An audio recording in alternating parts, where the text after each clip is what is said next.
1861 মুম্বাইতে জন্মগ্রহণ করেন ভিকাজি কামা।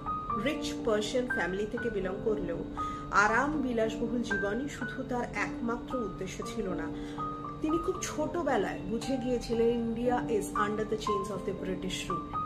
ভাগ্যের ফেরে ওর ভাগ্য আমাদেরকে যেভাবে আগে নিয়ে যায় সেইভাবেই তার বিয়ে হয় রুস্তমজির সাথে।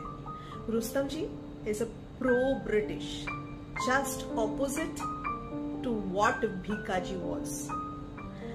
বলা বাহুল্য তাদের বিবাহিত জীবনটা খুব সুখের হয়নি। প্রতিদিন অলমোস্ট প্রতিনিয়ত তাদের মধ্যে লেগে থাকতো নানা ধরনের কনফ্লিক্টস। ভিকাজি বুঝে গিয়েছিলেন this marriage cannot silence my conscience. তিনি সংসার ছাড়লেন।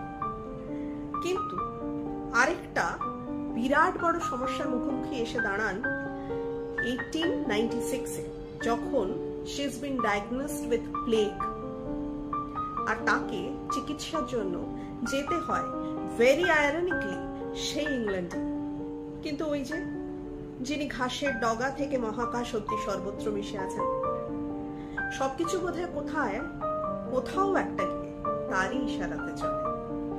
তাই ভিকাজির বাধ্য হয়ে ইংল্যান্ড যাত্রা, যে দেশের প্রতি তার এত দিনের এত রকমের বিদ্বেষ তিনি মনের মধ্যে পুষে রেখেছেন, সেই ইংল্যান্ড যাত্রাটাই তার জীবনের মোড় ঘুরিয়ে দিল পুরোপুরি। লন্ডনে গিয়ে তিনি পরিচিত হন দাদাভাই নওরোজি, শ্যামজি কৃষ্ণ বর্মা, এইসব আর্লি ইন্ডিয়ান ন্যাশনালিস্টদের সাথে। আর তাদের সাথে যুক্ত হয়ে ভিকাজি শুরু করে দেন প্যাম্পলেট লেখা, স্পিচ দেওয়া, সিক্রেট ফান্ডস সংগ্রহ করার কাজ। তারপর প্যারিসে গিয়ে তিনি গড়ে তোলেন তার নিজের পলিটিক্যাল বেস। সেখান থেকে তিনি পাবলিশ করতেন বন্দে মাতরম বলে একটি রেভলিউশনারি পত্রিকা, যার প্রতিটি লাইনে ছিল ব্রিটিশ রুলের বিরুদ্ধে বিদ্রোহের ডাক। তার পার্সোনাল লাইফ মানে শুধুই একাকিত্ব, এক্সাইল, স্যাক্রিফাইস। না পেয়েছেন সন্তান, না পেয়েছেন সংসারের উষ্ণতা, but she carried an entire nation as a family. Young Bhikaji carried a fire in her heart. She first traveled to London, then to Paris, and সেখানে গিয়ে তিনি হয়ে উঠলেন the voice of the voiceless.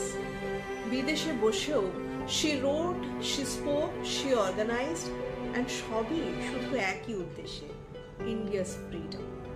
1907 সালে 1907-এ সেই স্টাটগার্ট কনফারেন্সের দিনটা ইতিহাসের পাতায় স্বর্ণাক্ষরে লেখা রইল। The hall was full of world famous leaders, আর তার মধ্যে ভিকাজি উঠে দাঁড়ালেন ইন্ডিয়ার ফ্ল্যাগ হাতে।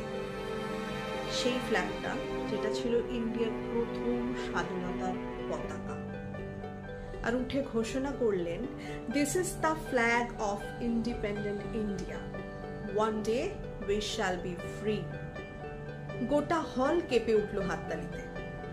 একজন নারী নিজের দেশের থেকে হাজার হাজার মাইল দূরে দাঁড়িয়ে ঘোষণা করছেন, সারা পৃথিবীকে জানিয়ে দিচ্ছেন, India won't stay silent anymore.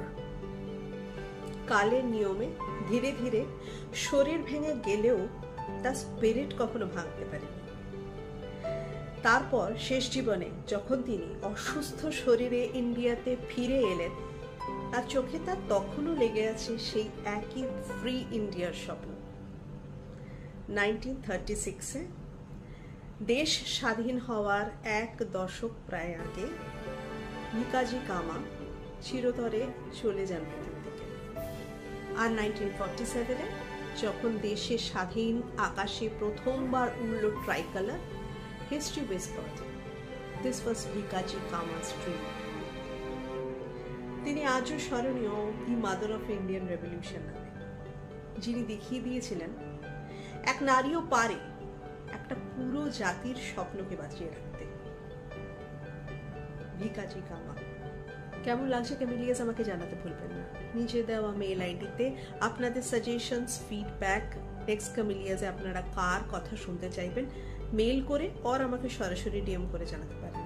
আর তার সাথে একটু লাইক, শেয়ার এন্ড সাবস্ক্রাইব করে আমার হেন্থু বাড়িয়ে এই সমস্ত ক্যামিলিয়াসদের সবার সামনে নিয়ে আসতে সাহায্য করুন প্লিজ। আপনারা হাত না ধরলে সে কাজ কিন্তু এক কথায় অসম্ভব। ভালো থাকবেন, শুনতে থাকবেন এবং অপেক্ষায় থাকবেন আমার পরবর্তী কেমিলিয়ার। বাই।